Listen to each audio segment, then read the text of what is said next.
family at a loss for words after their loved one was killed in a car crash. 71-year-old David Cheatham was killed leaving an auto store. And police say the driver of the other car was only 13 years old. The family tells our News Channel 5's Sina Saleem they hope there will be consequences. It was supposed to be a quick errand. 71-year-old David Cheatham just finished buying items at the O'Reilly Auto Parts store in South Nashville on Friday.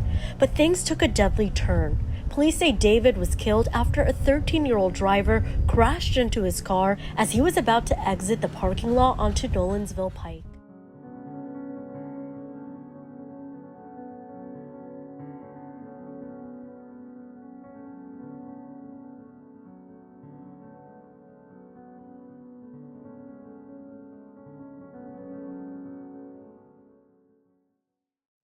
Well, I want to say thank you for giving me the opportunity to speak today at the convening. Um, I guess I would like to kind of share a little bit about who I am first before I jump into my story. Native Nashvilleian. I have been born and raised in Nashville my entire life. I am one of three siblings. I have two older brothers. Raised by my mom and dad. We grew up in inner city, low income housing our entire life, basically, until I was about 15 years old. And then my parents were able to save up enough money to buy a small house to put their family in. We were raised by two very loving parents who did everything they could to make sure we were successful. And so I'm married. I have three children of my own. I have two bonus children through my children's relationship and a brand new grandson that I absolutely adore, and three additional bonus children by way of my children's friendships. And all of these kids call me mama. So I live a very full life. I've been in education for over 20 years. So I have this huge love for young people and for children. So what brought me to this convening today is March 5th, a few years ago, my family and I got a phone call that rocked our world. We were told that our dad was killed in a vehicular homicide accident. My brother was the one who actually called me. And I just remember hearing someone screaming at the top of their voice. Didn't realize that it was me until several minutes later that it was me that was screaming. I just heard this person. I remember my brother telling me that it was a 13-year-old that was driving. And I remember just feeling very confused and conflicted because I worked with kids my entire life and I had this love for kids, even when kids make mistakes. I had this love, this desire to teach them a better way. And at that moment, I didn't want to be loving. I didn't want to teach a better way. I wanted to be angry. And I was very angry. Even when I got to my mom's and seeing my mom the way she was on the floor and screaming. And I remember all of those feelings today, like it was yesterday. But then after I really processed what had happened, I had this feeling that I didn't want anyone to feel what I was feeling, what my mom was feeling, what my brothers were feeling, what my whole family was feeling. And I knew that something had to be done. I just didn't know what it was.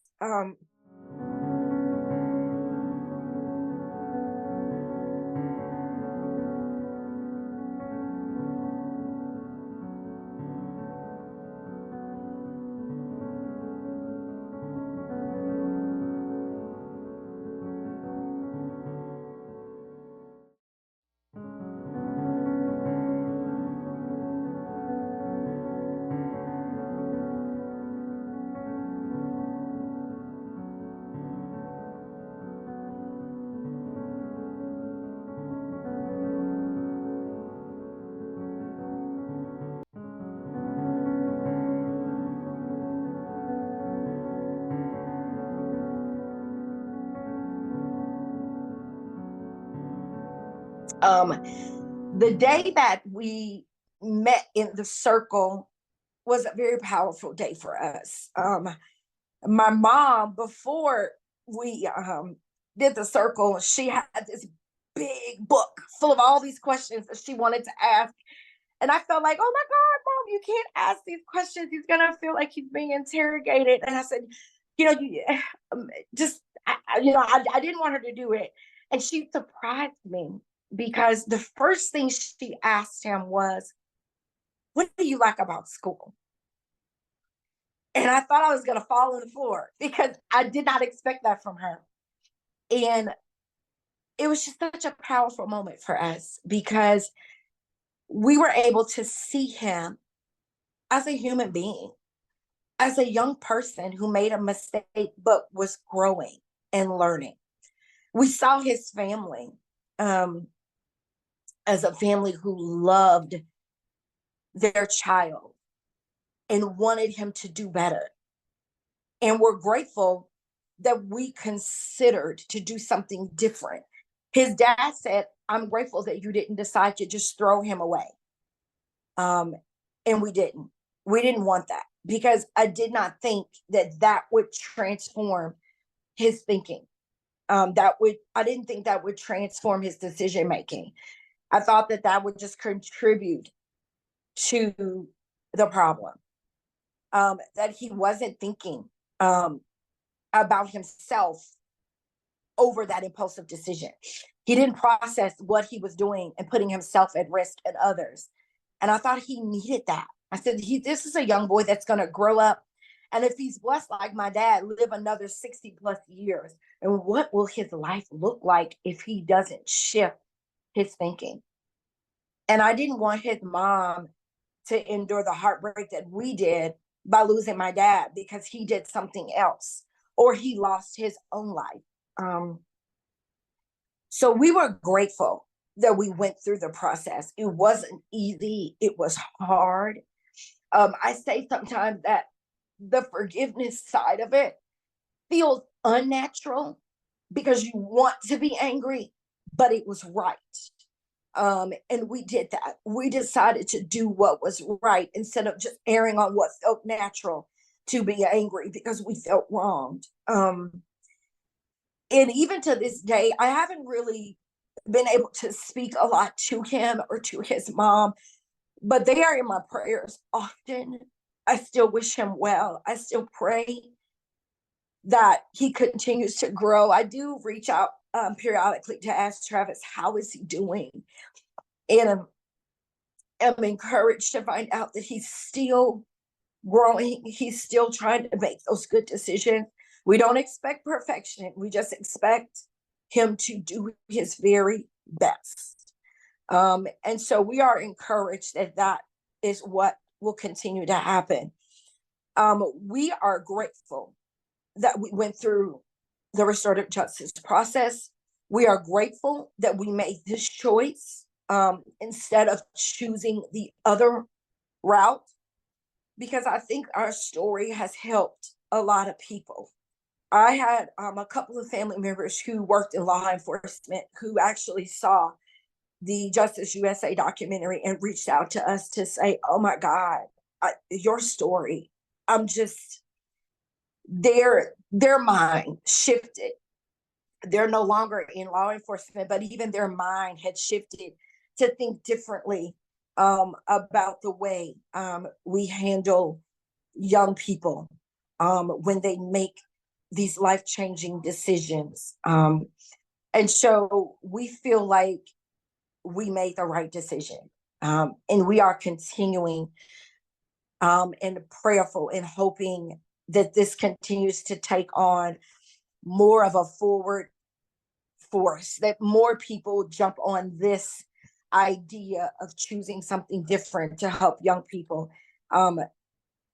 They need our support. They need our help. They need opportunities to change their thinking when they make mistakes and not to just be thrown away, in the words of his dad and Amir's dad's words, not to be thrown away, but to be given an opportunity to change what they're doing, because it can greatly change the trajectory of their life.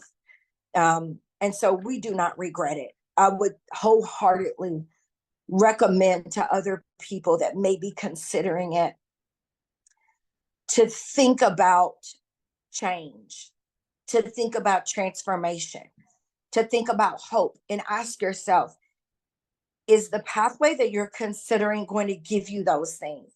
Or is it going to feed that desire of anger, that desire of retribution? And I hope that you choose transformation, that you choose change, because the young person is going to be released out into society at some point. And what do we want that future to look like? And I hope and pray that we all want them to make better decisions, to make positive decisions, versus to come out more scarred than when they went in. And that's what I would hope for.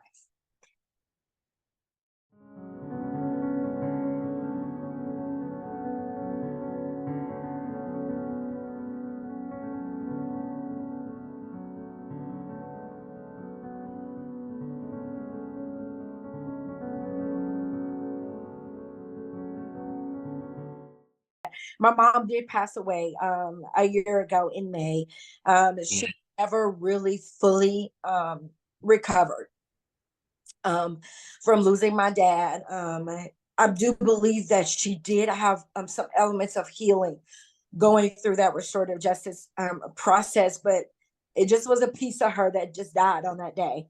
And she never recovered. So we are being very intentional at sharing both of their stories with Katie, and the pictures, and writing things down for him so he can know them, even though he'll never really get to know them physically, but he will know of them. And so we know that they are with God, and we're just, and I'm going to share this with you too.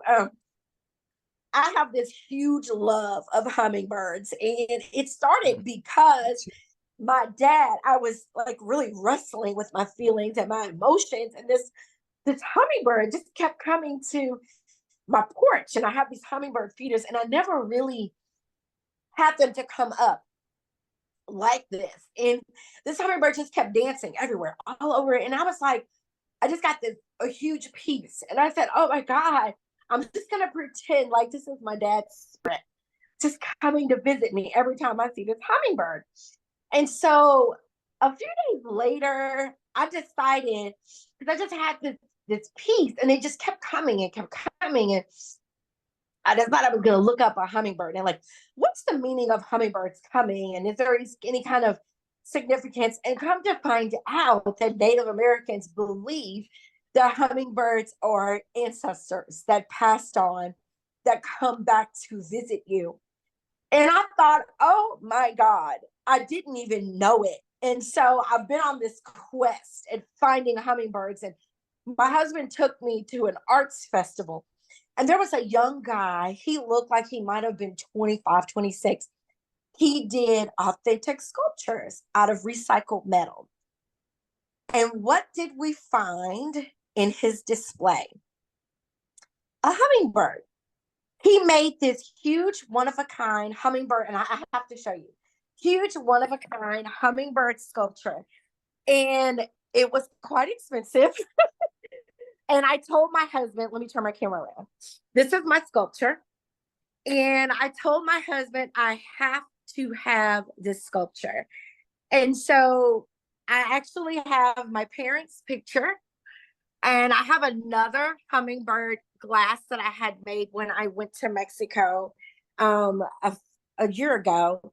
And I said, I have to have this sculpture in my house. And so I have it there. And now I share that story with everyone that I meet when they lose a loved one about hummingbirds. And shortly after my mom passed away, now we have a group of hummingbirds. They sometimes come in twos, and sometimes they come in threes. And they just, fly all around my screened-in porch. And they're dancing. And they're just, and I'm like, hey, mama, hey, daddy, whenever I see them. So it just gives me this huge peace that they are together and they are happy. And so I share that story with everyone when they lose someone, that first of all, you will find joy, um, and love your memories because you were blessed enough to have that person in your life for X amount of years. So use that, take that. Those memories were there to remind you of joy. And if you're looking for a symbol, hang up a hummingbird feeder and wait for them to come.